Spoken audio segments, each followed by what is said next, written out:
Salam sejahtera untuk kita sekalian. Semoga kita sekalian dalam keadaan sehat walafiat. Selamat berjumpa dalam acara sharing kitab suci ini. Pertama-tama kami mengucapkan terima kasih karena kami diberi kesempatan untuk bersharing kepada kita sekalian. Kami keluarga H. Pasaribu, M. Manalung dari Paroki Santo Laurentius Brindisi, Jalan Sibolga. Pada kesempatan ini kami, saya dan istri saya akan membagikan kesan dan pesan yang kami peroleh atas bacaan Injil hari Sabtu 16 Oktober 2021. Bacaan Injil dikutip dari Injil menurut karangan Lukas bab 12 ayat 8 sampai dengan ayat 12. Kami mengajak saudara-saudari sekalian untuk ikut merenungkan sabda Tuhan pada hari ini. Mari kita awali perenungan ini dengan doa.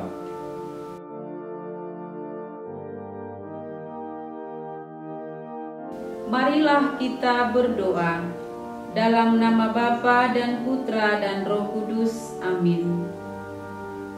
Allah Bapa yang Maha Baik, kami bersyukur kepadamu karena kebaikan-Mu yang kami alami di dalam hidup kami. Secara khusus, kami bersyukur atas kesempatan yang Engkau berikan kepada kami untuk merenungkan sabda-Mu dan untuk berbagi tentang sabda-Mu kepada sesama kami. Kami mohon terangilah hati dan pikiran kami dengan Roh Kudus-Mu, agar mampu merenungkan dan memetik pesan dari sabda-Mu.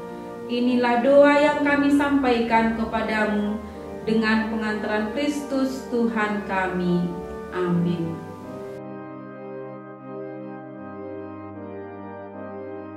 Nah, saudara-saudari yang terkasih, sekarang mari kita membuka hati dan budi kita untuk mendengarkan sabda Tuhan. Kami akan membacakan bacaan hari ini secara bergantian. Mari kita ikuti bersama-sama.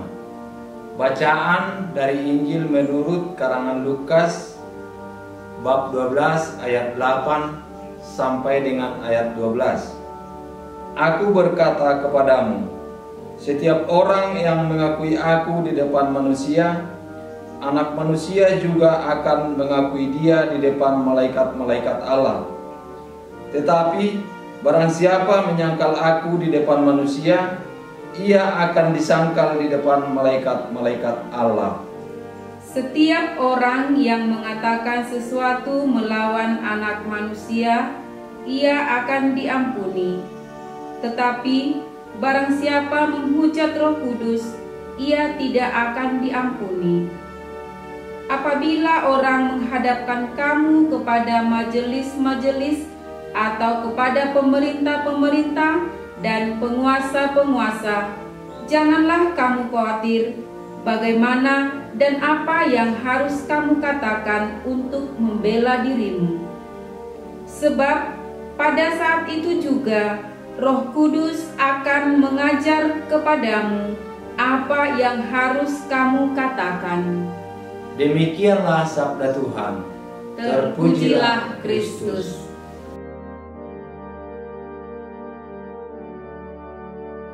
Saudara-saudari yang terkasih, selanjutnya kami akan coba membagikan kesan dan pesan yang kami peroleh dari bacaan hari ini. Saya akan membagikan kesan dan pesan saya terlebih dahulu, setelah itu istri saya. Ayat yang menyentuh bagi saya adalah ayat 8 yang berbunyi, Aku berkata kepadamu, setiap orang yang mengakui aku di depan manusia, Anak manusia juga akan mengakui dia di depan malaikat-malaikat Allah. Ayat ini menyentuh bagi saya karena berhubungan dengan pengalaman hidup. Suatu kali kami makan bersama dengan teman-teman yang berbeda agama, dan kebetulan kami makan itu di rumah makan nasional. Sebelum makan, teman-teman mengajak saya untuk berdoa. Saya sendiri yang beragama Katolik, pada awalnya saya merasa sungkan dan berat untuk membuat tanda salib karena malu. Tetapi akhirnya saya beranikan diri untuk memperkenalkan iman saya kepada teman-teman lewat membuat tanda salib. Seandainya saya ikuti rasa sungkan dan rasa malu saya, secara tidak langsung saya telah menyangkal Yesus. Lewat ayat ini saya disadarkan bahwa saya harus berani mengakui iman saya di depan orang.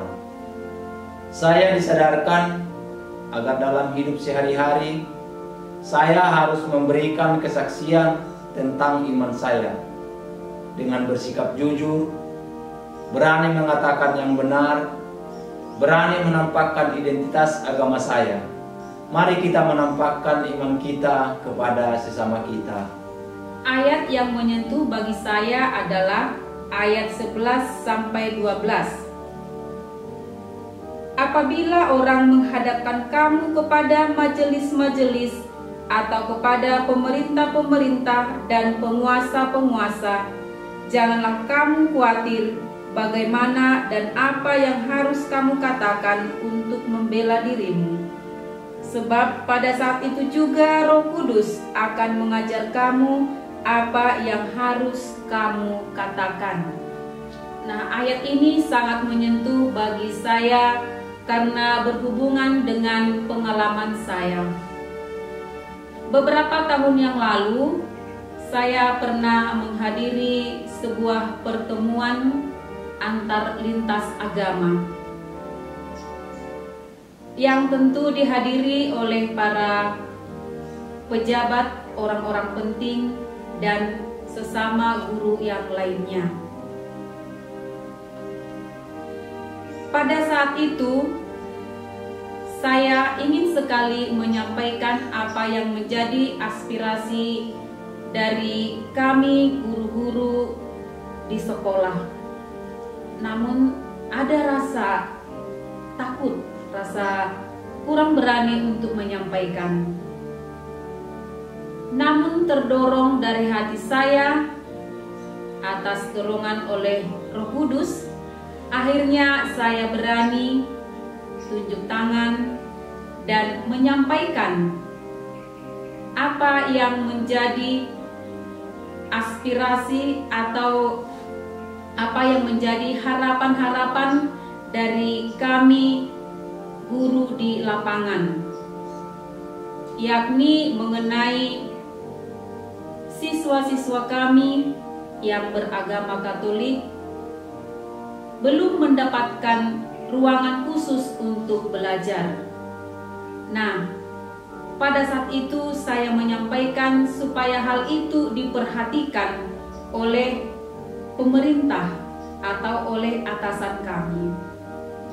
Dan setelah saya menyampaikan apa yang menjadi kerinduan kami, saya merasa bahwa itu bukan semata karena keberanian saya, tetapi atas dorongan Roh Kudus yang menggerakkan hati saya untuk menyampaikan tentang apa yang harus kami dapatkan atau tentang apa yang menjadi hak-hak dari anak didik kami. Jadi Roh Kudus sangat memberanikan saya, mengajari saya apa yang seharusnya saya ungkapkan. Jadi ayat ini mendorong saya untuk senantiasa mengatakan kebenaran. Tidak perlu takut mengatakan yang sebenarnya. Mari mengatakan kebenaran, tidak perlu takut, karena Roh Kudus senantiasa mengajari kita. Nah, kami sudah membagikan kesan dan pesan kami. Jadi sebagai kesimpulan dari sharing kami ini, pesan bacaan yang kiranya kita amalkan dalam hidup, yakni mari kita menampakkan iman kita kepada sesama kita.